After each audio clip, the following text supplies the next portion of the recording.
బుధవారం నాడు గుజరాత్ అలాగే రాజస్థాన్ జట్ల మధ్య ఒక మ్యాచ్ జరిగింది. అయితే ఆ మ్యాచ్‌లో గుజరాత్ జట్టు గెలుపుని సాధించింది. అయితే మొదటగా టాస్ ఓడి బ్యాటింగ్‌కి దిగిన గుజరాత్ జట్టు ఓపెనర్ అయిన అలాగే ఆ జట్టు కెప్టెన్ అయిన శుభ్మన్ గిల్ కేవలం 4 బంతులు ఎదుర్కొని 2 పరుగులు చేసి జోఫ్రా ఆర్చర్ బౌలింగ్‌లో క్లీన్ బౌల్డ్ అయిపోయాడు. అయితే నిజానికి రాజస్థాన్ రాయల్స్ జట్టుకి శుభ్మన్ గిల్ వికెట్ అత్యంత కీలకం. ఎందుకంటే అంత పెద్ద భారీ హిట్టర్ కోల్పోతే చాలా గొప్ప విషయం. అయితే జోఫ్రా ఆర్చర్ వికెట్ తీస్తే ఆ జట్టు కీలకమైన బ్యాట్స్‌మెన్ రియాన్ పరాగ్ సంబరాలు అంబరాలంటాయి.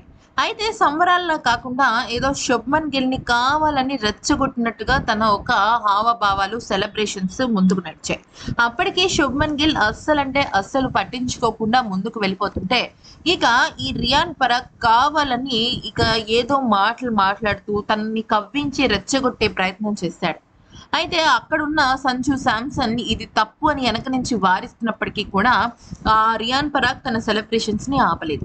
అయితే ఇంకా ఒకానొక దశలో మైదానాన్ని వీడి వెళ్తున్న శుభ్మన్ గిల్‌ని రియాన్ పరాగ్ అనకూడని మాట అనడంతో శుభ్మన్ గిల్ వెనక్కి తిరిగి చాలా సీరియస్‌గా రియాన్ పరాగ్ వైపు చూశాడు.